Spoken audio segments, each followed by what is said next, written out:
Olá, pessoal, boa tarde. A gente está começando hoje o terceiro encontro do curso básico de formação de extensionistas e membros do grupo de estudo do Incerto, da Unimontes.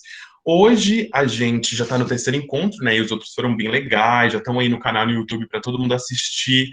A bibliografia já está completa também, o acesso é feito pelo link do nosso Instagram, que é @incertocoletivo. E é o terceiro de 5 encontros. Hoje a gente tem o prazer de receber o professor Marcelo Brito, que esteve em todos os outros encontros, por ser o coordenador do Incerto, e também é docente no curso de Direito da Unimontes e da Faculdade de Santo Agostinho, então muita gente aqui conhece por causa disso, e doutorando em Desenvolvimento Social também pelo Programa de Desenvolvimento Social da Unimontes. E também está relacionado a outros grupos de estudo, outros grupos de pesquisa e outras atividades. Bem, o tema da nossa fala de hoje é direitos para quem? Lutas e precariedades nos corpos em aliança. E eu já vou ser breve, vou passar a palavra para o professor Marcelo, que, por gentileza, vai iniciar a discussão para a gente. E vai funcionar da maneira como a gente já conhece. O professor Marcelo ele faz uma apresentação, então vai fazer a exposição. Vocês podem mandar as dúvidas no chat a qualquer momento. Só que assim, em determinado momento, eu vou falar assim, quem se interessa em falar depois? E a gente começa uma listinha, por exemplo, professora Simone, número 1, Bruna, número 2, para gerar uma organização. Mas é isso, professor Marcelo, por favor. Olá, boa tarde a todas, todos e todes. É uma alegria estar aqui. Mais um dia, né? Falava um pouquinho antes de começarmos do quanto... Só um minutinho. Cadê?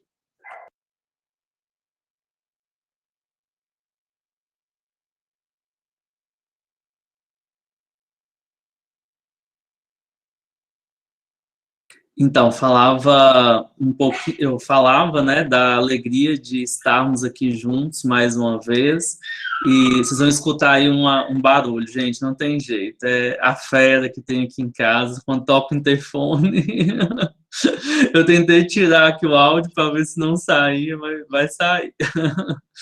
Fica fofo, o Então, pessoal gosta de cachorro.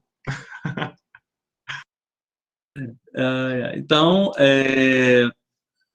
é bom, né, que nós possamos estar juntos. Eu tenho aprendido muito também durante esses encontros, essas possibilidades de troca.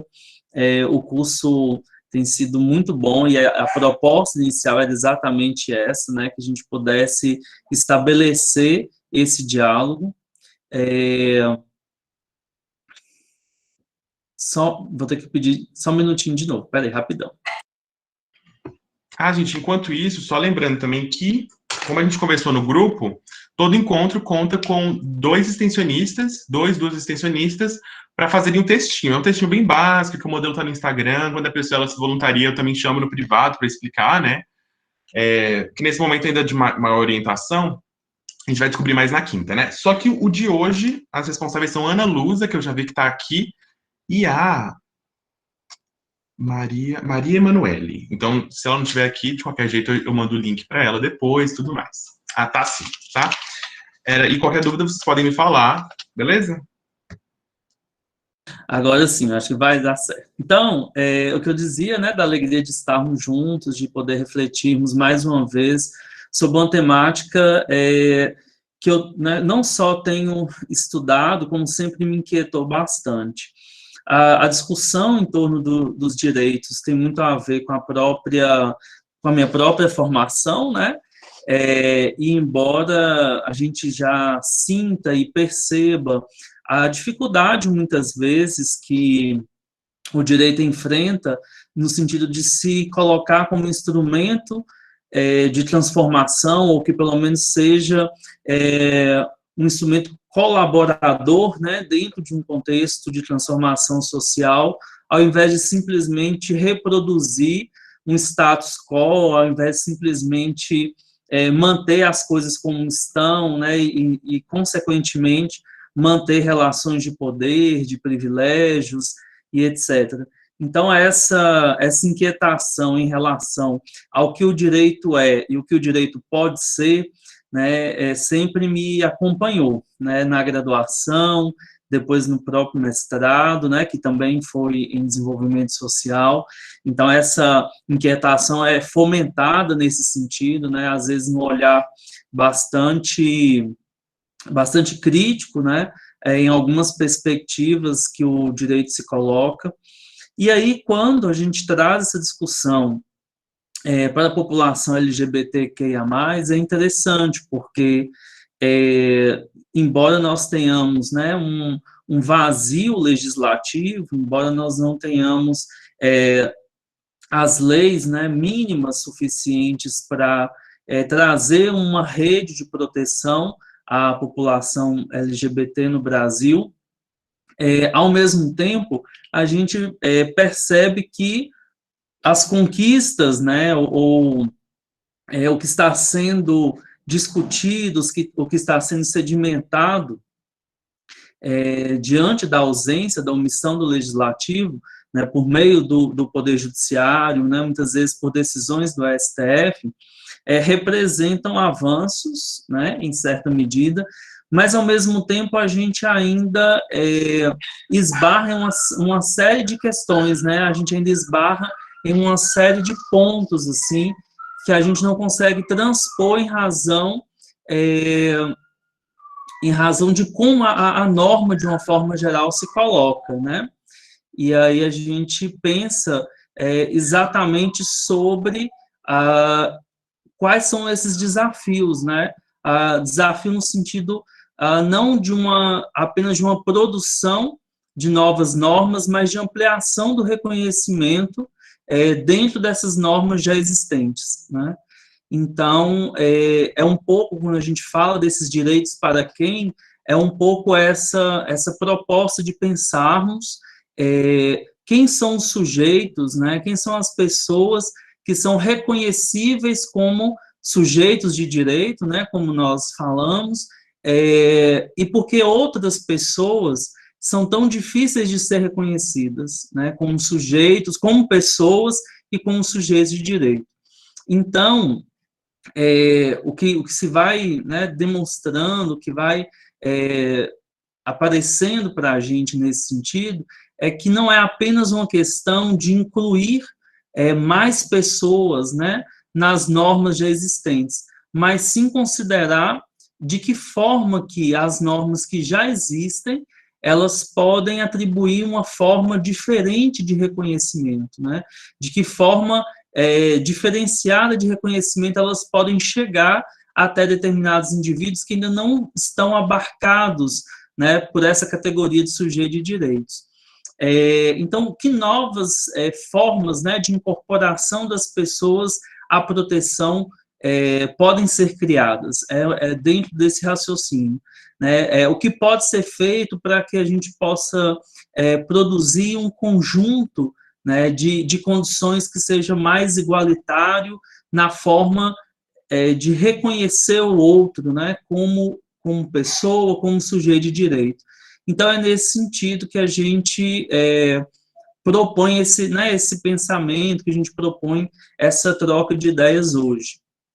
Como eu disse, né, o STF vem caminhando no sentido de reconhecer alguns direitos, e isso, em determinada medida, é positivo, né?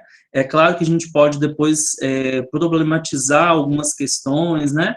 Até que ponto nós temos ou não, por exemplo, a proteção em relação à população LGBT, QIA+, quando a gente tem o STF reconhecendo, né, a homotransfobia, né, ou trazendo aqui a homotransfobia como uma figura dentro, né, compreendendo como o racismo.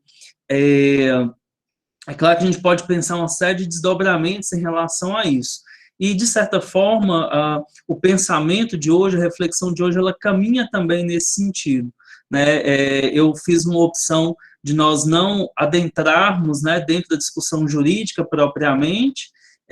Acho que a gente já, em alguns momentos, eu já fiz isso, né? Depois a gente pode debater também, mas o que eu fiquei pensando bastante é de que forma que essas esses possíveis avanços ou essas questões que são pautadas pelo STF, por exemplo, como que elas representam, em determinada medida, um avanço, mas dentro de um contexto onde o direito ainda segrega determinadas pessoas, né? Como se a gente falasse que dentro do próprio movimento, né, ou dentro de todas as letras aí da população LGBTQIA+, há sempre um grupo que estaria sendo protegido mais do que o outro, ou seja, há sempre a dificuldade do reconhecimento da condição de pessoa para determinados indivíduos. Então, é um pouco dentro dessa lógica que a gente vai tentando caminhar e trazer outras questões, né,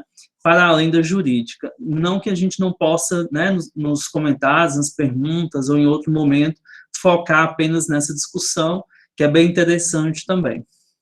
Então, um dos conceitos, né, que eu trago lá no nosso título é direitos para quem, lutas e precariedades, né?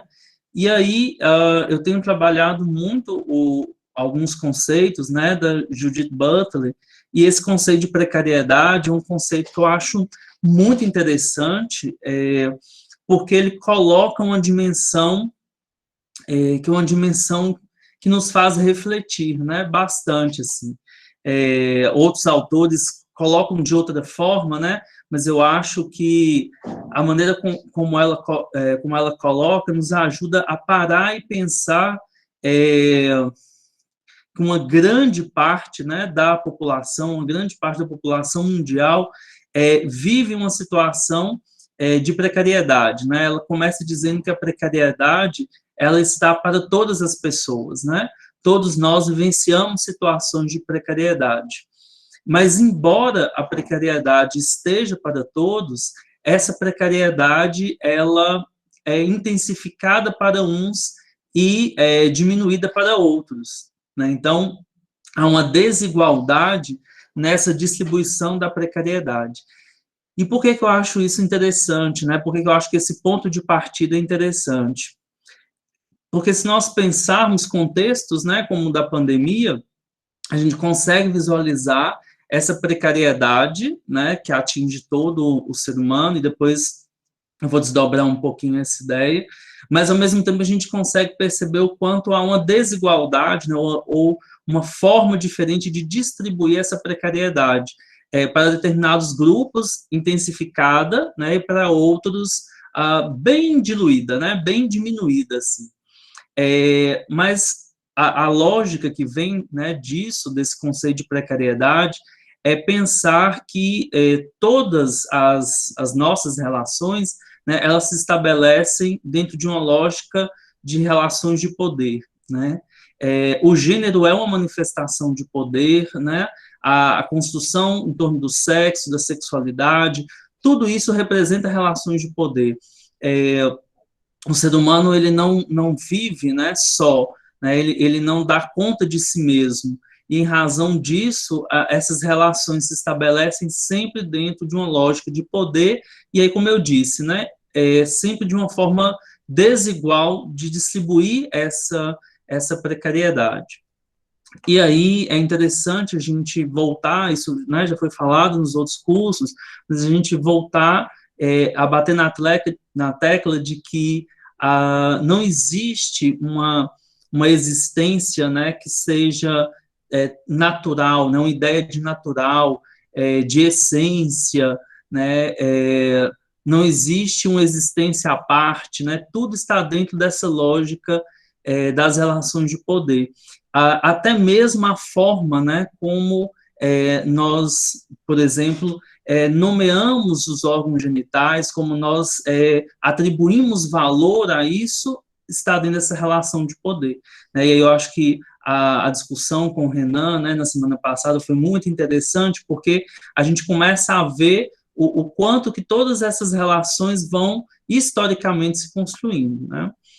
E aí, quando a gente fala da própria questão do sexo em si, né, também outra oportunidade, a gente pode discutir de forma específica, mas o próprio professor Rafael também havia comentado sobre a questão das pessoas intersexo, por exemplo, que desconstroem, né, a lógica de que existe um sexo pré-determinado, né, que existe um sexo masculino e feminino ali que se coloca, né, então há também uma relação de poder na forma de ver, né, a questão, seja genital, seja cromossômica, seja hormonal, há uma interpretação em cima, né, de toda essa questão médica, inclusive.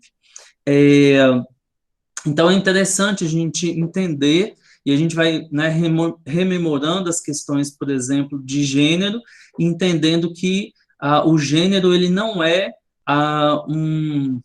uma identidade que é estável, né?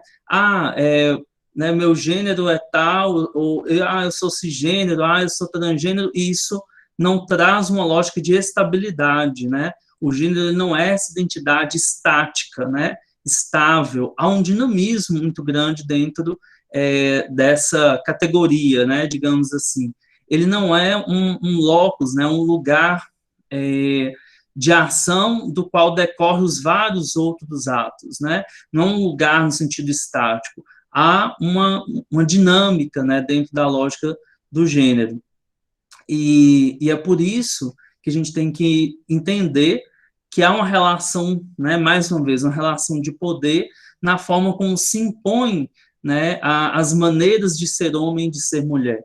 A própria discussão sempre centrada, né, na binaridade homem-mulher é uma questão que merece ser muito refletida, porque mesmo, né, quando nós nos referimos às pessoas trans, mesmo quando nós passamos a estudar, né, a transgeneridade, ainda assim, né, há uma marca muito grande, né, dessa binaridade homem-mulher, uma necessidade muito grande de marcar esse binário, né, esse ser binário, que só poderia, dentro dessa lógica, ser binário, até como uma forma de sustentar o gênero com o qual a pessoa se identifica, né, com o qual a pessoa está. Então, é nesse sentido que a gente faz, né, chama atenção para essa binaridade também. Aí, dentro dessa lógica, né, para a gente entender o quanto há toda uma construção em torno disso, né? O quanto está dentro de relações de poder, de construções históricas e sociais. Primeiro exemplo que é clássico, né, e que tem tomado muito a nossa sociedade, sobretudo a brasileira nos últimos anos, é a ideia do chá revelação, né? Que a Helena Vieira tem uma expressão que eu acho muito interessante, que ela fala que pode ser até considerado um ritual xamânico de designar o gênero da pessoa ali, né? E aí ela chama atenção que no Brasil isso se intensifica, essa ideia do chá revelação, ela se intensifica a partir do momento que há um aprofundamento nas discussões de gênero também. Então, é uma força, né, dentro das relações de poder, é uma força que se coloca contrária à discussão de gênero, à desconstrução, né, das ideias em torno de gênero, firmando, não, né, se lá no exame, né, deu que é do sexo masculino, né, é menino, é azul, né, se for uma menina, é rosa. Então, toda essa simbologia que se atrela à questão do gênero está muito presente, né? Eu não estou dizendo, obviamente, né, que as pessoas que se propõem a fazer o chá revelação estão fazendo com esse propósito, né? Com essa intenção. Muitas vezes não sabem disso, mas estão reproduzindo algo que foi pensado e uma prática que reforça essas questões de gênero, né? E aí, sempre é interessante a gente observar, tem muita coisa no YouTube sobre as questões do chá revelação, né? É uma análise, assim, principalmente, né, do quanto, às vezes, os pais ficam felizes quando é menino, né? Tem toda uma interpretação que pode ser feita desses vídeos.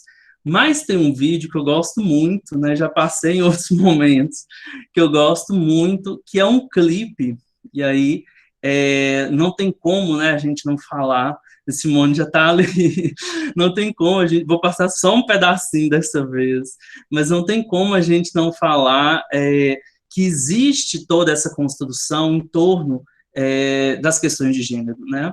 e depois a gente vai falar um pouquinho mais na frente sobre a cisgeneridade, transgeneridade como a forma, né, como a gente sempre vê, a forma como a gente sempre vê o cisgênero como algo posto, né, como algo natural, como algo que sempre esteve, né, é o normal, é o natural, sempre esteve aí, e a gente vai perceber que o movimento transgênero, ele nasce, né, desse olhar para o outro, no sentido de que o outro gênero, aquele gênero que no início era inclusive patologizado, né, é o gênero que é o anormal, né? Então, primeiro cria-se a expressão, né, transexualismo, que inclusive trazia, né, esse ismo aí remetendo à doença, né, esteve até pouquíssimo tempo no CID, né, como uma espécie de doença psiquiátrica mesmo, né, como se a pessoa ela estivesse em inconformidade entre mente e corpo, né, alguns falavam de disforia de gênero, né, que seria essa inconformidade, e obviamente, né, que depois a gente vai desconstruindo, né, as lutas dos movimentos vão desconstruindo essa ideia patologizante, né, do que é ser uma pessoa trans, e aí até a expressão transgênero, né, pessoa trans, e assim por diante vai trazendo os diferentes olhares. Mas eu voltava a dizer que é interessante o quanto que a expressão ela surge, né, para classificar o outro, né, porque, não, a vivência cisgênera é a vivência que sempre existiu, só que não, né, a vivência cisgênera é a vivência natural, só que não. E aí, depois que você classifica como doença, né, aquele que não é o normal, como a doença, e depois, quando há uma ressignificação em torno disso, é que a gente vai percebendo que os movimentos falam, não, mas espera aí, se existe transgênero, existe cisgênero também, né? A criação em torno da lógica do que é ser cisgênero é uma luta, né, do movimento trans, de perceber, de colocar, né, essa relação de poder mais evidenciada, porque se você naturaliza né, se você normaliza, naturaliza você está automaticamente dizendo que aquele outro nunca vai atingir o status, né, do cisgênero, ou seja, ele nunca vai ser visto 100% como normal, né, seria mais ou menos essa interpretação. E eu estou dizendo tudo isso para reforçar, né, que existe, assim como no Chá Revelação a gente colocou, mas existe toda uma forma, né, de construir essa cisgeneridade, né, de construir essa binariedade, né, homem, mulher, né, essa ideia de masculino e feminino, ela é uma construção, né, e ela é mais do que uma construção, ela se coloca o tempo todo, né, e aí uma crítica que a gente não pode deixar de fazer, a preocupação dos mais conservadores, né, religiosos, conservadores e tudo mais, em relação às discussões de gênero, como se o gênero não estivesse sendo trabalhado desde antes do nascimento, ao Chá Revelação, né, desde antes do nascimento o tempo todo, só que a forma como essa abordagem é feita é uma forma que reforça apenas a cisgeneridade, é uma forma que reforça apenas o binário, né, homem e mulher, masculino e feminino.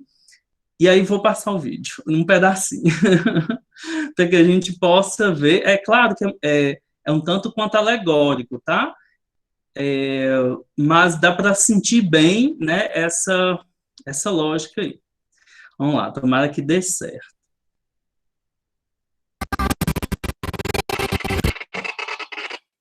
Peraí.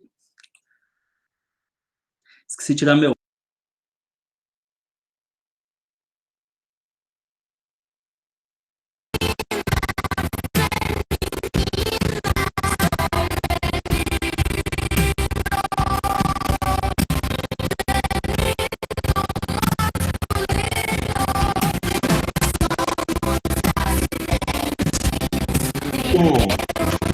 O link aqui no chat. Tá travando bastante, né? Eu acho que Eu não entendi, porque a quando... gente fez o teste, só que aquela vez também que você passou na aula de Simone, ele também travou, né? Eu acho que talvez a definição esteja muito alta, não? Eu acho que pode ser, e também quando é em português, não é legendado, para casar o áudio com... Acho que fica diferente também. Eu vou colocar aqui, Uhum. mas é só... Aí vocês podem dar uma olhadinha aí, né? Mas o que que é, né, na verdade? Estamos só explicando o clipe. Um clipe com crianças, adultos ali, né? Um clipe religioso, e aí a ideia, né, basicamente que se coloca em torno sou menina feminina, sou menino masculino, né, e aí os meninos estão de azul, né, as meninas estão de rosa, tem um pessoal que já viu, né, então tudo gira em torno disso, ou seja, há uma reafirmação, né, gente, dessa cisgeneridade o tempo todo, né, dessa binaridade, desde a infância, né, desde antes do nascimento. E o mais interessante, é que se você coloca, né, lá na frase, né, que é menina feminina, menino masculino, essa afirmação, ela já contém uma outra possibilidade, né? Então, peraí, se tem que existir a menina feminina e o menino masculino, quer dizer que pode existir o menino que não é masculino e a menina que não é feminina, né? Mas o vídeo não, quem elaborou o clipe não chega nessa ideia, mas é óbvio que ao você colocar uma hipótese, você permite que outras possibilidades tenham em torno dela, né? Mas aí depois, quem não teve oportunidade de ver, né, veja, e é interessante, né, a gente ter essa análise, esse olhar crítico em relação a esse contexto. Bom, tomara que os outros dois, com os pedaços, dê certo o vídeo, senão eu coloco aqui no chat, depois na descrição do vídeo a gente coloca também. O que é importante a gente, a partir desse vídeo, começar a pensar, né, e puxar de informações? Que, por exemplo, há uma normatividade, né, e aí a normatividade não só no sentido de norma no direito, como a gente aprende, né, que princípios, regras, mas são regras para além das regras da lei, né, para além das regras escritas. É uma normatividade que está incorporada nas pessoas, né, nas formas como as pessoas veem o mundo, veem as relações, veem o outro, é muito mais do que simplesmente o texto da lei, né? Essa normatividade, ela está impregnada, né? E ela se impõe a todos, né? Se impõe aos corpos. E a gente volta a reafirmar que nessas normas sociais, né? Nessa normatividade, nesse olhar, elas sempre reiteram esse binômio, né, cisgeneridade e heterossexualidade, né, sempre como sendo as formas adequadas de utilização dos corpos, né, e o que não estiver dentro dessa lógica, né, está fora de uma lógica adequada, né, tá à margem da utilização adequada dos corpos. Então, há todo um processo de construção, né, e o clipezinho lá ajuda a gente a ver isso, que reafirma o que é essa normalidade e o que é ideal no sentido do uso, né, da forma do corpo e do uso do corpo. Hoje a gente vê isso o tempo todo, né? Esse apelo para uma forma ideal do corpo, esse apelo para um uso ideal do corpo, é uma forma de controlar esse corpo, né? E aí a Butler coloca que o corpo, ele seria essa última trincheira a ser dominada pelo poder, né? O corpo seria, uma vez que o poder dominasse o corpo, né, ele já teria passado por todas as outras etapas nesse sentido. E é interessante porque o que se impõe ao corpo, né, nesse caso, ganha significado, ganha um sentido, tem razão também dentro dos discursos em um contexto da relação de poder. Como eu disse, né, a gente sempre tem que pensar tudo isso dentro de relações de poder.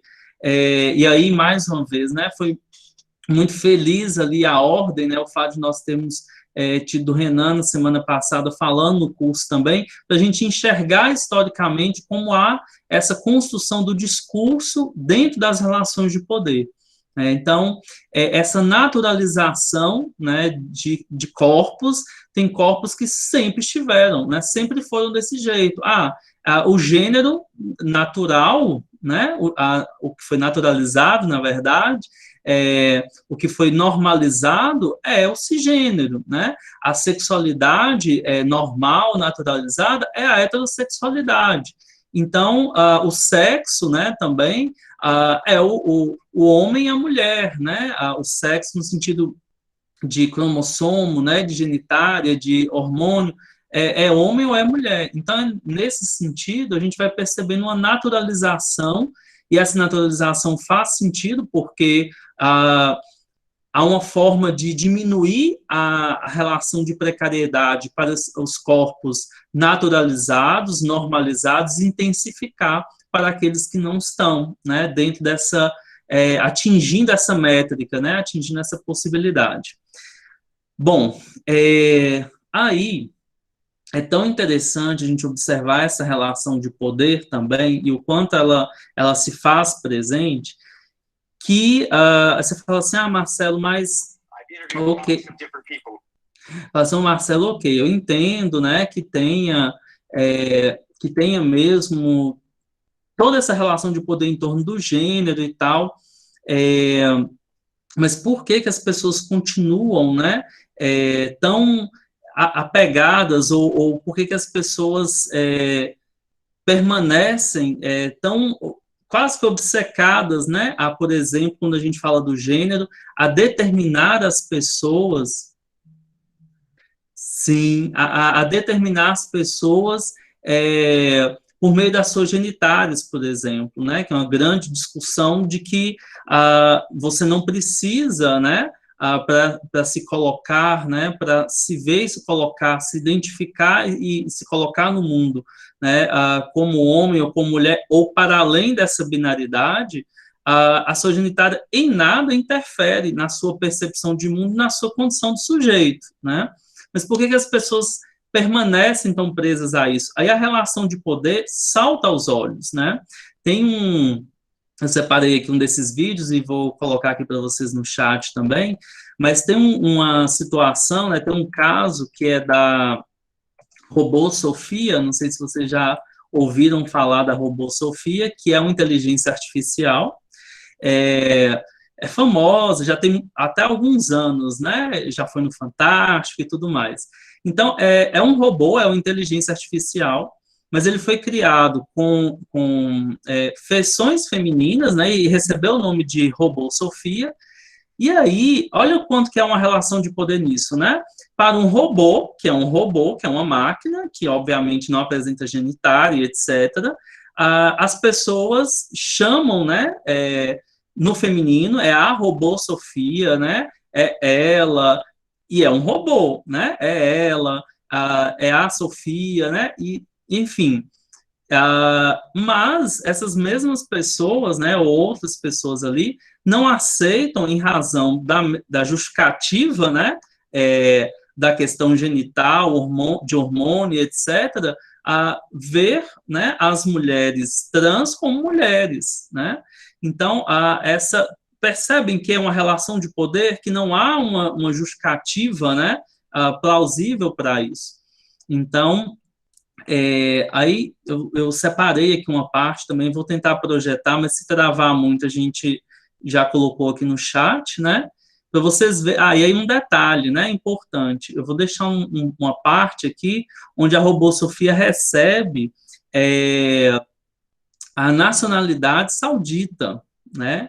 Ou seja, ela não só é um robô que tem o direito, né, de ser reconhecido o seu gênero como feminino, um robô, como também, além disso, né, ela tem um direito de nacionalidade reconhecido, o que muitas pessoas não têm também. A gente fala de um país, de um mundo, né, onde há um contingente imenso de refugiados e que passam por toda sorte de vulnerabilidade, sobretudo no contexto de pandemia, e aí você vira e fala assim, não, as pessoas que são migrantes ou as pessoas que estão na migração forçada como os refugiados não conseguem atingir muitas vezes a nacionalidade. né, ou não conseguem ter os seus direitos assegurados, né, ou se for apátrida, não consegue o direito à aquisição de uma determinada nacionalidade.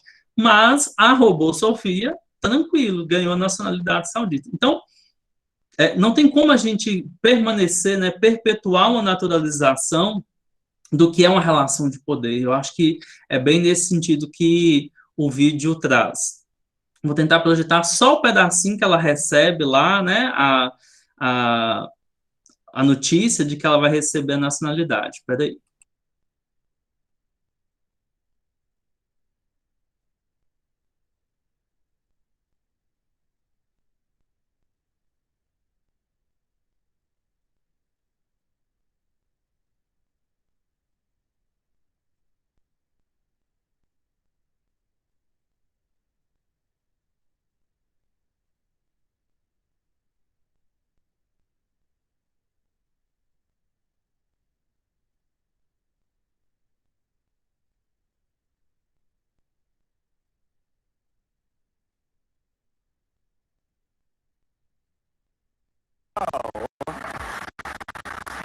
We have a little announcement. I've never interviewed anybody like that before, and I should say some of it was planned, but not completely.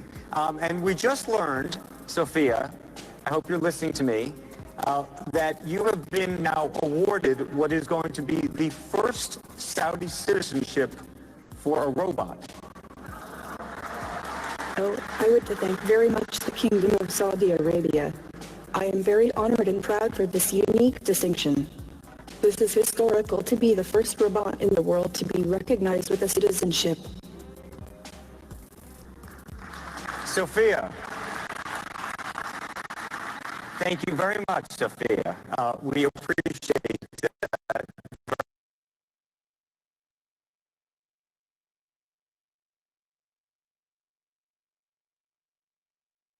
Acho que deu para ver um pouquinho, né? Quando está legendada, esse delay ele fica menos aparente. Mas é isso, né? A Sofia é tratada no feminino, né? Ela é reconhecida como uma mulher robô, né? Não há subjetividade, né? Na Sofia mesmo, assim. Diga. Só um detalhe também, professor, que eu fiquei impressionado, assim, que foi a Arábia Saudita que cedeu essa primeira cidadania, né, para uma robô do mundo. Só que, assim, a Arábia Saudita é um dos países que proíbem a dupla cidadania. Então, tem muito polêmica lá também de, assim, de estrangeiros que têm os filhos lá com sauditas, só que o filho não pode ter a cidadania. Então, depois de algum tempo tem que sair do país, não tem os benefícios, né? E lá tem muitas restrições também. Então, é muito estranho, né? Que eles não cedem a cidadania para pessoas, assim, que são, muitas vezes, nascidas lá, só que de países estrangeiros, só que estão cedendo para robô. Né, os comentários assim de que dá um pouco de medo, né? Foi aperfeiçoando. Eu não me lembro muito bem de quando é esse vídeo, mas eles foram aperfeiçoando essa inteligência artificial, até os movimentos, né, da face, algumas reações, né, passaram a ser codificadas nesse sentido. Mas eu também acho um pouco assustador, né, todo o contexto, assim, e principalmente o quanto evidencia todas essas questões, né, que a gente vem colocando de gênero, sexo, sexualidade, como relações de poder que se estabelecem, né. E aí, tem um outro vídeo que eu gosto muito mesmo, que é um vídeo onde a Butler, ela entrevista a Sanaura Taylor, né, que é uma ativista, pintora, escritora, e uma ativista norte-americana que fala sobre a questão das pessoas com deficiência. Ela mora na Califórnia, né, ela é professora em uma universidade lá, e é interessante, tem uma parte, né, dessa entrevista dela com a Butler, onde a Butler vai fazendo uma aproximação um pouco no sentido da discussão que a gente também já está trazendo aqui, do quanto nós temos uma categorização dos corpos, né, uma expectativa da forma de usar os corpos. Então, qualquer coisa que quebre essa expectativa, né, se sair minimamente dessa lógica naturalizada de uso do corpo, nós teremos, né, um contexto de estranhamento, que é mais do que estranhamento dentro do que a Butler fala. Não é só você estranhar aquele corpo que diverge, né, do que está colocado como padrão.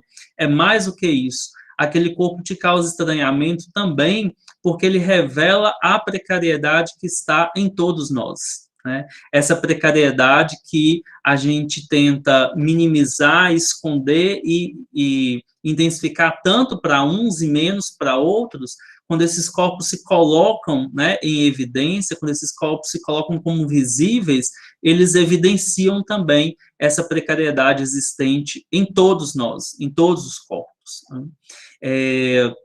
E esse é um ponto fundamental para um outro raciocínio que a Butler faz, que é dos corpos em aliança, né, que a gente vai falar daqui a pouquinho.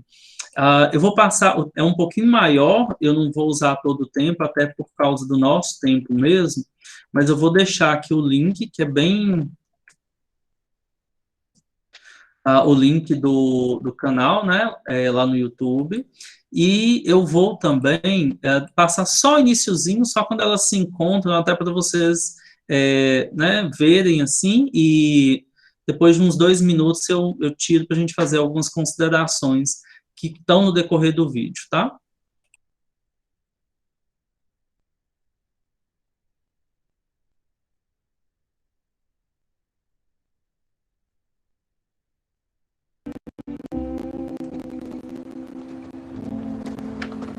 I thought we should take this walk together. And one of the things I wanted to talk about was what it means for us to take a walk together. Professor, coloca a tela grande para a gente conseguir ler a legenda.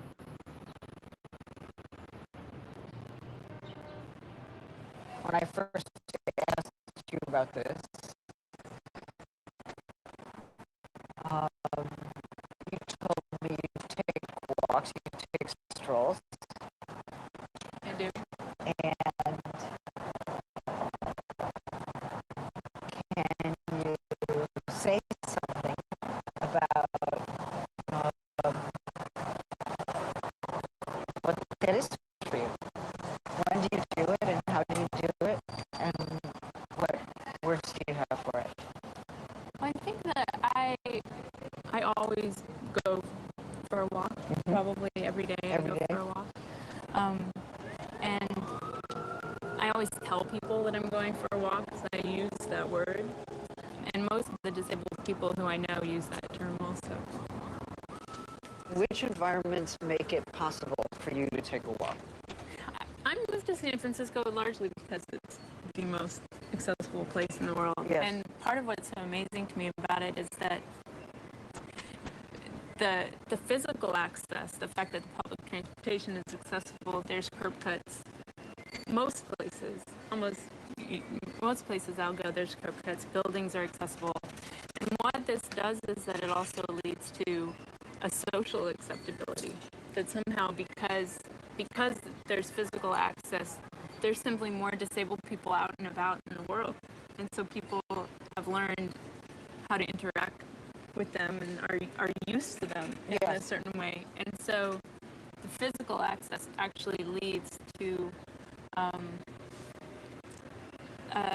social access and acceptance. It must be nice not to always have to be the pioneer.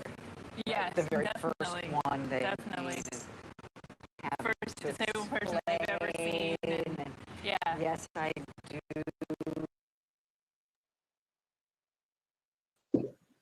Bom, o vídeo continua, né? Como eu disse, ele é um pouco mais longo. Eu sei que deu uma travadinha também no início. Mas, de qualquer forma, é interessante a gente observar, né? Essa relação, e a Butler vai conversando com ela e vai depois traçando alguns raciocínios, né? Que aproximam dentro dessas relações de poder as expectativas em relação ao corpo, as expectativas em relação ao gênero, em relação ao sexo, em relação à sexualidade.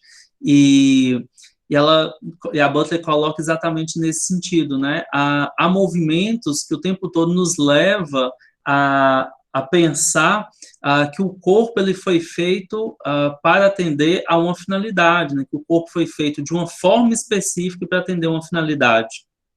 Então, é importante a gente desafiar os modos tradicionais como a gente pensa o corpo, né? Nós geralmente perguntamos qual é a forma ideal do corpo, né? Qual é a diferença entre o corpo e a alma e tal, mas é interessante a gente entender, dentro desse contexto, né, quais são as potencialidades do corpo para além do que está posto, para além do que está colocado para a gente. E é isso, de certa forma, né, Butler faz a aproximação com a própria lógica do gênero, por exemplo, dizendo que há padrões ideais, né, de feminilidade, de masculinidade, assim como a gente traz o padrão ideal para o corpo, né? Tudo na pessoa é analisado, segundo ela coloca, né? Como a pessoa anda, né? Como ela se porta, como ela gesticula, como ela fala, né? Tudo isso está dentro desse contexto de um padrão que é imposto a esse corpo, né? E aí é interessante, porque tudo isso são mecanismos de controle dos corpos, né? Do gênero. Inclusive a própria violência que se estabelece, muitas vezes, em vários níveis, desde a violência física, né, até a violência simbólica, também é um mecanismo de controle do corpo, né? Tem alguns corpos que escapam, né? Tem alguns corpos que não estão dentro desse controle, né? Tem alguns corpos que estão nessa zona de tensão porque estão fora desse controle que se estabelece a eles. E aí é dentro dessa lógica que está a chave, né? A chave de todas essas lutas, né? A chave de toda uma mobilização que pode acontecer. E aí tem um ponto muito interessante, logo no início, eu acredito que deu para vocês ler, que a Butler coloca para ela o quanto deve ser melhor estar em um local onde a acessibilidade física é mais fácil, e ela fala sim, porque isso também traz uma acessibilidade social, né? Sim, porque tem mais pessoas com deficiência nas ruas, e isso traz uma forma mais fácil, né, de lidar com as barreiras impostas pela sociedade. Então, é essa questão da visibilidade, né? Essa que é a chave dos corpos em aliança que se colocam, que se fazem visíveis. Porque, né, a gente, mais uma vez, deve pensar, porque durante muitos anos nós tivemos uma política institucionalizada, né, na ciência, na sociedade, nas leis, da possibilidade de levar determinados corpos para hospitais psiquiátricos, para manicômios, porque era uma forma de retirar esses corpos inconformes, né, esses corpos que destoavam ali do controle social, da visibilidade. E se você não tem esses corpos sendo vistos, né, se esse corpo não se materializa, né, se esse corpo não se coloca, ele também não encontra legitimidade social, né? Então, é isso que a Butler vai costurando ali depois na conversa, né, no diálogo que se coloca com a entrevistada.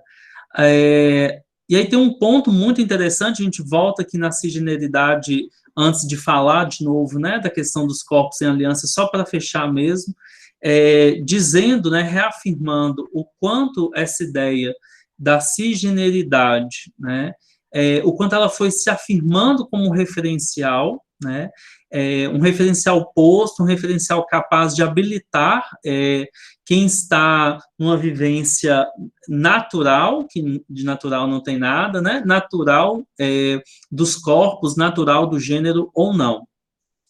A gente sabe que é uma forma de regular, né, a possibilidade das existências, as possibilidades dos corpos, é uma forma de trazer um controle em relação ao gênero, né? E é interessante também a gente voltar a colocar que essa cisgeneridade ela é uma construção, né? Ela se constitui através do que a Viviane Vergueiro coloca como sendo uma pré-discursividade, ou seja, é pré-discursivo porque sempre existiu, né? É naturalizado. Então, a gente olha com muita familiaridade, né? Uma pessoa cisgênero, né? Não olha com o mesmo estranhamento, porque o que é colocado para a gente é que é algo que sempre existiu, que sempre esteve assim, né? Que é natural. Então, essa pré-discursividade, ela reforça a cisgeneridade, né? A bineridade, homem e mulher, né? E a permanência, né? A perpetuidade da forma como esse controle desses corpos acontece. E em meio disso tudo, né, permeando tudo isso, há um silêncio muito grande. E aí é por isso, né, que mais uma vez a gente fala, é como se a cisgeneridade sempre estivesse lá, sempre fosse, né, é algo posto, mas não é o que corresponde com o que a gente está vendo, né, discutindo, estudando. E esse silêncio é o silêncio que fez com que o olhar da ciência, o olhar da medicina, né, o olhar do direito, de todos, né, colocasse que criasse o termo, né, transexualismo, né, porque você patologiza o outro. Isso também aconteceu em relação à sexualidade, né? O termo que surge primeiro é homossexualismo, para dizer que existia uma sexualidade não natural, né? E aí você não cria, no primeiro momento, o termo heterossexualidade, né? Ou heterossexualismo, para dizer que existe vivências, né, de sexualidade. Não, você taxa o outro, né? Rotula o outro como uma vivência não normal. A outra não, a outra é a que sempre esteve, né? Então, esse silêncio, essa falta de problematização em relação a quem sempre esteve lá, né? Que sempre as situações de poder que foram construídas e se colocaram como naturalizadas, a gente precisa rever, né? A gente precisa problematizar, questionar, discordar, romper esse silêncio, né, em torno da discussão da cisgeneridade, da heterossexualidade, do próprio sexo em si, né? E aí, quando a Butler coloca esse ponto dos corpos em aliança, ela fala exatamente a importância de que esses corpos que foram historicamente, né, invisibilizados, marginalizados, vulnerabilizados, que eles possam estar em aliança, né? E aí o interessante é que ela coloca que não é a identidade dessas pessoas, né, não é a identidade desses corpos que os unem à aliança, mas é a precariedade de todos, né? A forma como todos estão precarizados, a forma como todos foram vulnerabilizados. Então não precisa ser nesse sentido, como seria a identidade, uma categoria X ou Y, né? Mas enxergar que a precariedade atinge todos aqueles corpos.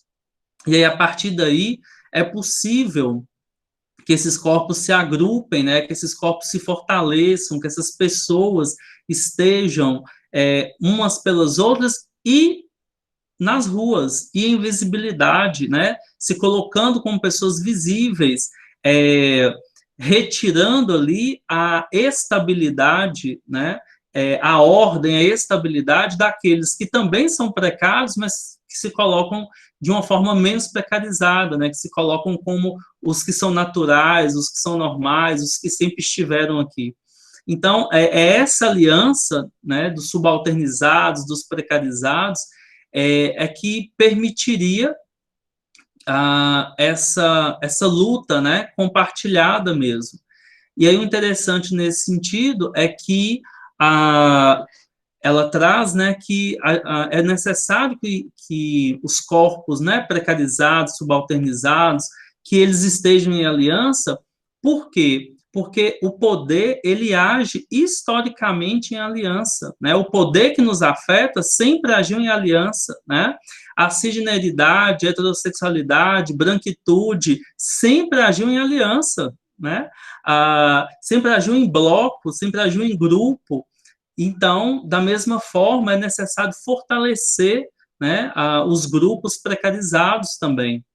E aí ela coloca que quando todos nós, né, exercitamos esse direito de aparecer quando esses corpos são colocados, né, em evidência, se colocam nas ruas, nas praças, nos lugares públicos. Quando isso acontece, há uma mudança, uma quebra, né, da forma de ver, há uma quebra da ordem, né, da forma como as coisas são organizadas, pensadas, naturalizadas, e é exatamente esses corpos, né, em assembleia, né, em comunhão, em grupo, que dizem, não somos descartáveis, né, estamos aqui persistindo, exigindo uma justiça melhor, exigindo os direitos, o fim da precariedade, a possibilidade de uma vida habitável. Então, é nesse sentido que a gente coloca essa perspectiva, né, da parte final aí do raciocínio de hoje, dos corpos em aliança. É essa aliança, né, proposta, essa evidência, esse direito de aparecer que ela coloca para a gente. Era um pouquinho sobre isso, né, as reflexões. Tem mais coisas que a gente pode pensar, outras abordagens, né, aqui foi apenas uma escolha, de um recorte mesmo. Mas eu agradeço a oportunidade, já me coloco aqui à disposição para a gente debater, dialogar um pouquinho mais. Muito obrigado, professor Marcelo. Maravilhoso como sempre, né? Como qualquer outra fala. Acho que todo mundo ficou assim apaixonado pelo conteúdo, que realmente assim faz com que a gente faça várias conexões, né? Tanto com o que a gente estuda, mas também com o que a gente vem vivenciando, né? Antes de ler a pergunta da Luciane e passar a palavra para a professora Simone, eu gostaria de tecer dois comentários que eu acho que tem um pouco de relação com o que foi falado. Então, o senhor falou que a gente está imerso que nossas relações elas têm por trás uma lógica, uma estrutura de poder, certo? E que muitas vezes essas estruturas de poder, elas constroem realmente o que é ser homem e o que é ser mulher. E essas próprias assim, construções, também elas são vistas no emprego, o que você pode fazer, o seu lazer, o que você pode estudar, né? Que está mudando agora, que por agora, nos últimos anos, que as mulheres se tornaram maioria nos cursos de graduação. Mas eu lembrei de 2019, que teve um evento lá na faculdade, com a professora Cláudia Maia, que acho que o pessoal conhece, da história, né? Que a gente teve um filme de cinema comentado, eu não me lembro o nome do filme, só que ela falou uma coisa super interessante, que eu acho que ela fez o doutorado na França, e ela contou sobre a experiência dela lá, e eu não esqueço. Que ela falou que, assim, lá na França, existe, na verdade, a palavra para professor universitário, lá, a palavra para professor universitário é unissex. Então, assim, unissex assim, né? Só existia a versão masculina, só que as mulheres utilizavam também. Só que quando ela chegou lá, estudante de doutorando em questões feministas e da mulher, ela disse que tinha uma movimentação na universidade para colocar um E no final, que o E torna as palavras em francês, muitas delas, femininas, né? E ela começou a colocar nos trabalhos, colocava e tal, né? Era professeur, né, que ficava. Só que ela falou que uma vez foi fazer um trabalho com uma mulher, e essa mulher, assim, não gostou, achou um desrespeito. Falou, não, tá doido, não gosto de me relacionar com isso, tudo mais. E essa situação, eu lembrei de um pouco que você falou aqui, né, que, assim, muitas vezes as pessoas, quando elas estão diante de algo que foge do que elas foram ensinadas, né, dessa lógica do poder, das estruturas da sociedade, as categorias, né, elas reagem muitas vezes ou com raiva ou com medo, né, ou raiva ou medo, ou realmente, assim, uma indiferença que leva à exclusão, né. E também outra coisa que eu pensei, relacionada também a isso, foi acho que o pessoal aqui, muitas pessoas têm Twitter, né, e tem aquela função lá que é assim, de vez em quando, eu acho que todo mundo conhece os bots, né, deixa eu mandar até no chat aqui, são os robozinhos que estão sempre pelo Twitter, pelas redes sociais, para darem RT, assim, se você falar de alguma palavra específica, se você marcar, eles te mandam um link, várias coisas. E aí teve uma vez, acho que foi em 2000, não me lembro o ano, só que a Microsoft fez um robozinho para ser, assim, uma personalidade no Twitter. Fez no Twitter, no Instagram, no Facebook, no YouTube, e ela criou essa personalidade no Twitter que seria como uma adolescente americana de 18 a 24 anos. E essa robozinha, né, a bot, ela aprenderia, a inteligência artificial, ela aprenderia com todo mundo com quem interagisse lá. Só que ela só durou 24 horas. Depois recebeu a verificação do Twitter e tudo mais, várias pessoas seguiram, só que depois de 24 horas ela não era mais uma adolescente americana, ela já era assim, nazista, porque ela colocou muitos comentários machistas, homofóbicos, xenofóbicos, que ela estava aprendendo com o pessoal, que muitas vezes mandava seriamente, ou na brincadeira, né, mas grande parte era seriamente, e ela foi aprendendo com isso. Então a gente pensa assim, tá, a robozinha lá, que a gente viu, né, Isadora até falou que tem medo, dominação do mundo, mas assim, até que ponto que a gente também é esses robôs, né? Até que ponto, assim, que tem essa força por cima da gente, né? Como você falou, as lógicas de poder, que vão durante a infância ensinando exatamente isso. Como aconteceu com ela, né? Que em um dia ela já se tornou, assim, super diferente. Ela construiu realmente, assim, igual o professor Rafael falou, né? Ela moldou não. Ela jogou um discurso em cima da natureza, mas até que ponto isso realmente nos afeta, né? Mas eram esses dois comentários que eu gostaria de fazer. E agora eu vou fazer a pergunta da Luciana, pode ser? Pode sim. Enquanto você faz a pergunta, só uma pequena observação da fala, né?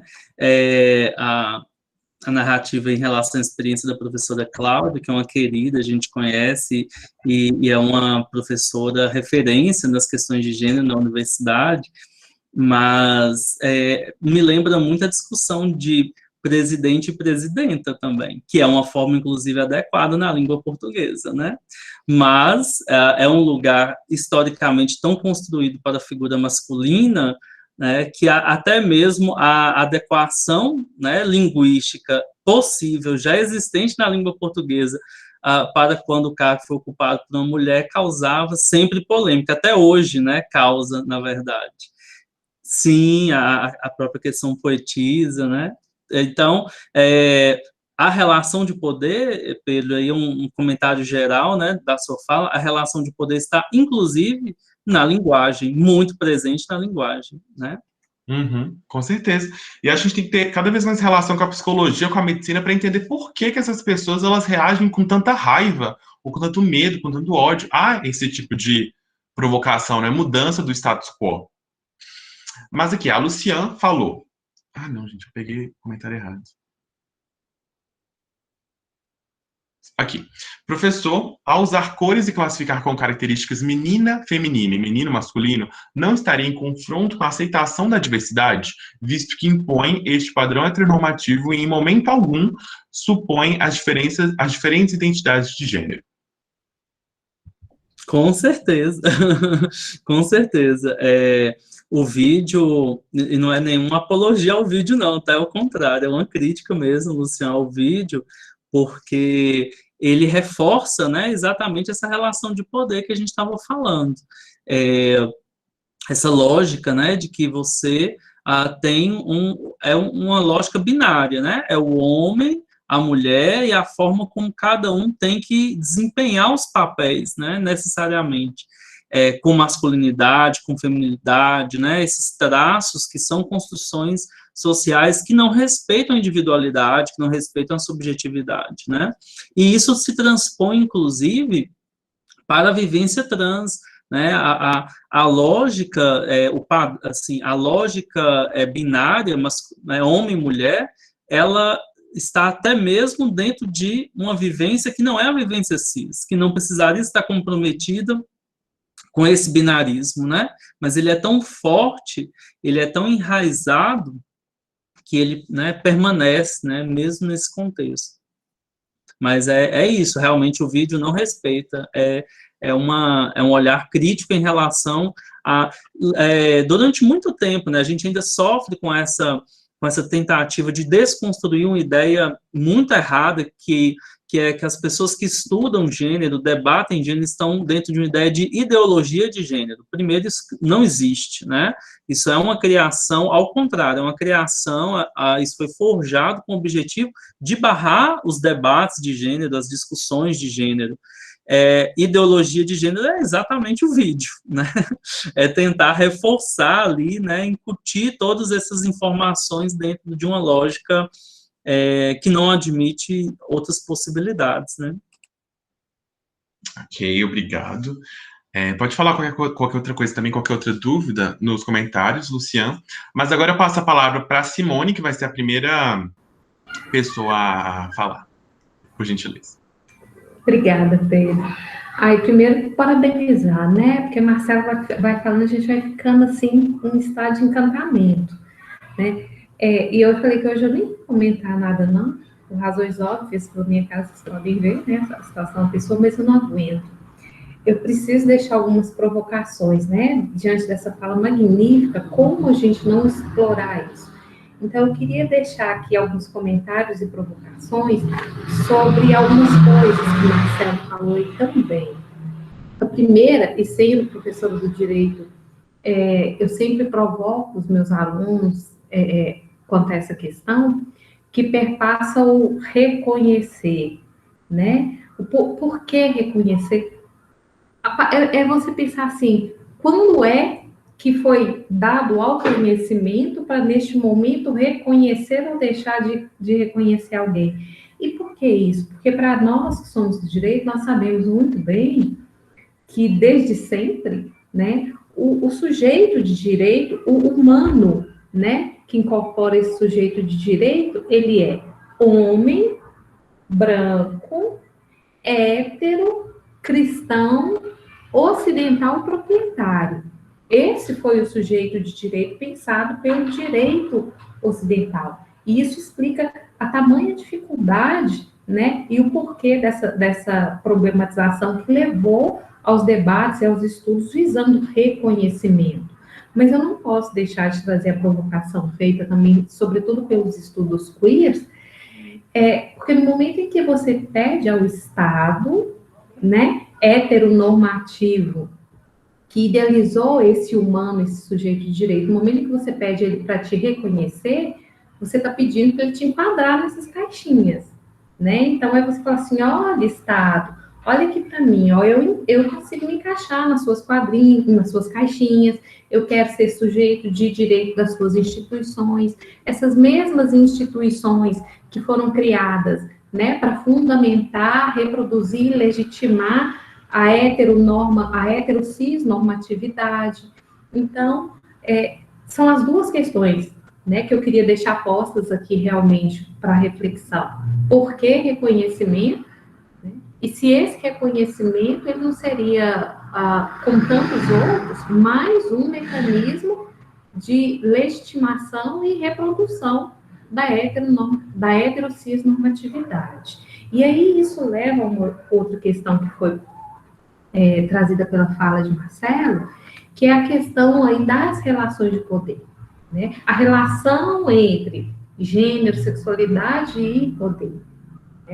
Foucault já nos dizia que saber é poder, então todo conhecimento que foi produzido, né, para poder legitimar isso aí, é exatamente visando a garantir o poder. E aí eu vou provocar, vocês podem só mentalmente pensar nisso, tentem visualizar aí na mente de vocês a imagem que nos é passada de Deus. Imagem mesmo. Personifica Deus aí. Beleza? Homem, branco, barbudo, não é? Idoso, geralmente um cabelo longo. E aí eu pergunto assim, de onde? Onde na Bíblia ou em qualquer outro livro, né, em qualquer outra religião aí, tem essa descrição? De onde saiu isso? Saiu desses arquétipos e estereótipos que nos são incutidos por esse sistema heterocisnormativo e patriarcal, sobretudo. Então, a maior deidade, né, das religiões ocidentais, ela foi posta, porque em momento nenhum você vai achar essa descrição na Bíblia. E eu ainda não encontrei, não conheci ninguém, pode ser vocês conhecerem, que tenha conhecido Deus pessoalmente, né, para nos trazer essa descrição. É a mesma ideia lá do Jesus Cristo branco, loiro, do olho azul, né, assim, cabelos lisos. Então, são arquétipos e estereótipos que são personificados literalmente para trazendo para a gente, e aí entra na sua fala, Pedro, o que eu gosto muito da expressão que o Bourdieu fala, né, que é a socialização do biológico e a biologização do social. Né? Você pega algo que é meramente biológico, genitália e socializa aquilo. Ou então, você pega, né, algo que é social e quer convencer depois que não, que é natural, que é biológico, tá? E aí, só indicando aqui, até para que vocês possam ler mais depois, né, o Foucault, ele fala desses mecanismos, desses dispositivos e manifestações do poder, tanto o poder soberano, que passa por um poder disciplinar. O Bourdieu fala dessa violência simbólica, dessa biologização do social. O Preciado vem falar para a gente de uma farmacopornografia. E por que eu estou citando isso? Para a gente perceber como que em cada época, dependendo do interesse do poder naquela época, são criados dispositivos, discursos, instituições, e tudo isso para voltar na questão anterior que eu coloquei, que a gente tem que estar atento, não que eu estou aqui dizendo que não pode haver essa luta por reconhecimento, mas eu penso que nós devemos estar atentas e atentos. Que reconhecimento é esse, né? E aí, só para fechar aqui minha participação, aí vou trazer alguns questionamentos, né? Quem ditou e segue ditando essa norma, né? Norma no sentido literal, porque o normal aí vai ser de norma, tá? A quem interessa, né? A quem interessa o poder e controle dos nossos corpos e sexualidade, né? Então, eu acho que talvez seriam das questões centrais aí. É só isso, eu queria só provocar mesmo, porque eu não resisto, eu gosto de cutucar, galera. Não, maravilhosa fala, professora Simone. Realmente, você até falou dessa questão de por que a gente imagina personagens assim que nem tem traços, né? A gente nem tem a descrição de uma maneira específica, só que eu acho engraçado que assim, hoje saiu o trailer, tô sempre no YouTube, hoje saiu o trailer de um filme com a Angelina Jolie que vai Alice e Peter, que vai ser sobre o Peter Pan e tudo mais. E o Alice e o Peter, eles são negros no filme. E nos comentários, um monte de brasileiro falando assim, como assim? Que absurdo! Mas eles são brancos no desenho, mas também vou no desenho, né? Eles são brancos e não sei o quê, não, mas pessoas assim que estão defendendo uma pauta que, assim, que é muito mais profunda do que isso, né? Então é bem, muito estranho. Agora eu passo a palavra para a Bruna para fazer também a contribuição dela, por gentileza. Boa noite. Estão conseguindo me ouvir? Então, eu só queria fazer algumas considerações. Eu acho que engloba um pouco a fala tanto do professor Marcelo, quanto do Pedro, quanto da professora Simone, e está relacionado também a essa palavra de reconhecer, né?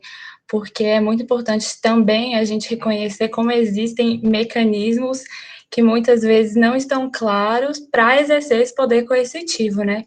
E eu lembrei muito com as falas aqui de um livro que, para mim, é um dos meus favoritos, porque eu acho que quando eu li ele pela primeira vez, foi assim, abriu os meus olhos sobre como a sociedade ela é essencialmente construída para manter uma relação de poder, né? O 1984, acredito que a maioria que já deve ter lido, e o livro ele fala sobre uma organização da sociedade que está entre os altos, médios e os baixos, né? E que o objetivo geral dos altos é se manter no poder, e às vezes, quando é conveniente, eles utilizam dos médios para se manterem no poder, os médios utilizam-se dos baixos para chegar no lugar dos altos, e aí quando eles chegam, na maioria das vezes não, né, eles sempre ignoram os baixos. E aí, o livro trata também como, assim como o professor Marcelo falou, como a linguagem, às vezes ela é utilizada para poder controlar essas pessoas, né? Porque lá se trata de distopia, em que tem um governo autoritário e as palavras, elas são cada vez mais restritas. Então, por vezes, tenta encaixar, por exemplo, o sentido de uma frase, uma palavra, e como isso impede não só a troca de ideias, mas a compreensão das pessoas acerca de alguns movimentos sociais, por exemplo. E aí isso me remeteu também a uma fala que eu estava assistindo esses dias também. Pedro, eu também estou sempre no YouTube, adoro ficar assistindo documentário, TED Talks, etc. no YouTube, e era sobre uma desertora da Coreia do Norte, e ela fala muito sobre a vida dela aqui no Ocidente, né? Ela mora nos Estados Unidos, e como ela descobriu novas coisas, e dentre essas falas, ela traz como ela descobriu o que era ser gay, que lá na Coreia do Norte sequer existia a palavra, sequer existia o conceito. Então, isso faz a gente pensar como até o discurso, né, coisas que eu nunca pensaria, uma pessoa crescer sem saber o que é ser gay, sem saber o que é sexualidade. E aí, não só isso, mas eu lembrei também sobre, acho que tem um pouco ligado também ao outro grupo de estudos que acredito que Pedro e o professor Marcelo participam também, sobre o núcleo citadinos, né, sobre a construção da cidade para limitar, muitas vezes, os corpos que são diferentes. Foi o que o professor Marcelo trouxe, e até no vídeo também tem uma referência sobre isso, e a gente pensa não só sobre corpos LGBTs, corpos com deficiência, mas também corpos gordos, e assim, para a gente que já está inserido nessa discussão, às vezes é uma coisa meio óbvia, né, pensar nessas realidades diferentes, mas aí faz a gente refletir também sobre outras pessoas que circulam a cidade e não têm contato com o diferente e tudo mais. Então, sobre essa manutenção de uma construção social pautada em privilegiados e não privilegiados, né, e eu acredito que até o Pedro fez um questionamento que ele gostaria de um estudo psiquiátrico para entender por que as pessoas reagem com tanta raiva a certos movimentos sociais. Eu acredito que seja muito isso, é um incômodo com uma possibilidade de mudança dessa construção social, né? E aí não vem só do opressor, mas muitas vezes do oprimido também, porque é justamente isso, é um controle que às vezes não faz nem sequer você perceber que está numa situação de opressão. Acho que a gente viu muito isso durante as eleições, né? Pessoas que, às vezes, a gente fica assim, gente, como que essa pessoa está votando em certo candidato, sendo que ele vai completamente contra a existência dela, mas é justamente isso, a gente tem que trabalhar para tentar mudar um pouco essa construção e às vezes é difícil, mas reforçar também o diálogo, né? E é basicamente isso que eu queria falar. Muito obrigado, Bruna. Se você também puder mandar o link no grupo, né? Eu também adiciono no Drive desse TED Talks que eu não encontrei. Eu pensei que a gente lê o comentário agora para finalizar do Paulo, mas antes disso, professor Marcelo, professor Simone, gostariam de fazer algum comentário em relação às falas que aconteceram agora? Se você me permite, Pedro, eu gostaria até de já fazer um comentário sobre o comentário da Luciane e do Paulo, porque já engloba tudo aqui. Gente, só um detalhe, eu tô vendo que o pessoal tá esquecendo da lista, não se esqueçam da lista, que eu mandei aqui no chat, vou mandar novamente, porque é importante, viu? Mas agora é com você, professor. Então, concordo muito, né, com o que Bruna falou, acho que ela fez uma análise bem importante a respeito do que nós comentamos e acrescentou a discussão da cidade, que é uma discussão que também faz parte, assim, dos meus estudos, né, como que essas relações de poder, né, no recorte do gênero, a gente poderia pensar também em gênero, raça, classe social, ou como isso se dá dentro da cidade. A cidade é um palco, né, para que tudo isso se desenvolva e essas relações de poder, essa ocupação do espaço público, né, tem muito a ver com o que a gente falou e com o vídeo também, né, da Butler. Luciane comenta sobre a questão dos direitos humanos e ela tem razão, porque durante muito tempo, né, assim como Simone falou, o humano que era sujeito da proteção desses direitos humanos era um humano bem específico, né? Era um homem branco, hétero, cristão, ocidental, europeu, né? Durante muito tempo. Mas, ao mesmo tempo, nós estamos nos apropriando, né, cada vez mais dessa discussão dos próprios direitos humanos. É importante nós pensarmos uma perspectiva do direito, né, dos subalternos, dos direitos humanos numa lógica não mais, né, apenas do norte global, mas do sul global, e Simone vai falar muito sobre isso, e muito bem, com toda a propriedade, no dia 25. Mas é só para adiantar, né, fazer essa propaganda aqui, adiantar que esse movimento da discussão do direito também na perspectiva né, dos subalternizados, ela vai falar muito bem. Paulo traz uma colocação muito boa de Foucault, que inclusive Butler traz também essa discussão das relações de poder do próprio Foucault, né? Ela traz muitas coisas do Foucault e atualiza e desdobra, né, o que Foucault havia falado. Mas a passagem, né, Paulo coloca uma passagem do Foucault que estabelece essa microfísica do poder, né, como que esse controle dos corpos está muitas vezes presente no dia a dia, né, nos atos, nos comportamentos. Isso é adequado, isso não é, isso pode, isso não pode, tem que fazer assim, não tem que fazer assim. Então, é bem nesse sentido, né? Ele destacou aqui um trecho do Vigiar e Punir. Eu gostei muito do comentário, contribuiu bastante também. E aí, só uma pontuação do que Simone falou, um pouco também do que Bruna falou, e eu acho que é importante, a discussão que a gente faz em torno dessa própria questão de identidade, né, que é uma discussão muito da Butler, às vezes as pessoas confundem dizendo que a Butler, ela nega a identidade, na verdade, ela não faz uma negação da identidade, ela problematiza, né, as questões em torno da identidade. E aí é importante a gente reforçar que, claro que quando nós nos colocamos diante de lutas, né, pelo direito, quando a população LGBTQIA+, está nessa luta, muitas vezes, né, por mais que a gente evite o rótulo, ou evite essa classificação, muitas vezes ela vai ser necessária dentro desse contexto de luta por direitos, né? Eu acho fantástico quando a Butler fala que o que nos agrega não é a identidade necessariamente, mas é o reconhecimento da precariedade, mas nós temos que estar, né, juntos, né, em conjunto, em assembleia, nos colocando nesses lugares, né, nos colocando as pautas necessárias, né, para os movimentos, e não achando que a pauta é só de né, de um lado, ou que a pauta é só para determinada letra ou para determinado grupo de pessoas. Acho que é muito dentro disso, né, de reconhecer essa precariedade em todos e essa luta ser sempre uma luta coletiva. É um pouco isso, mas depois, assim, dá para a gente fazer um outro estudo só sobre as questões de identidade e reconhecimento. E no mais, é só agradecer a presença de todos mais uma vez, né, e dizer que nós nos encontramos, né, no nosso próximo curso, que é terça-feira, não é isso, Pedro? Passa a palavra para o Pedro. Isso, gente. Agora, lembre-se da lista de presença. Vamos tirar uma foto para o feed, porque o pessoal está adorando, né? Se o pessoal puder ligar as câmeras também para todo mundo aparecer, que eu vou sempre tentando marcar o pessoal lá, e a gente vai fazendo esse histórico, né, dos encontros. A gente espera um pouquinho aí o pessoal ligar, quem puder. E também lembrando que na terça que vem, quinta-feira, é a reunião oficial dos extensionistas, 6 horas, o horário é um pouquinho depois. Só que na terça que vem a gente vai receber a professora Laís, da UENG. Então, o tema vai ser também bem interessante. Ok. Vou tirar aqui. Deixa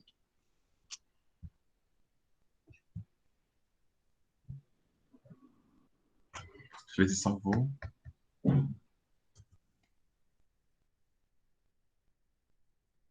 Prontinho, gente. Até mais. Viu? Até terça-feira que vem. Um abraço, pessoal. Tchau, Obrigado.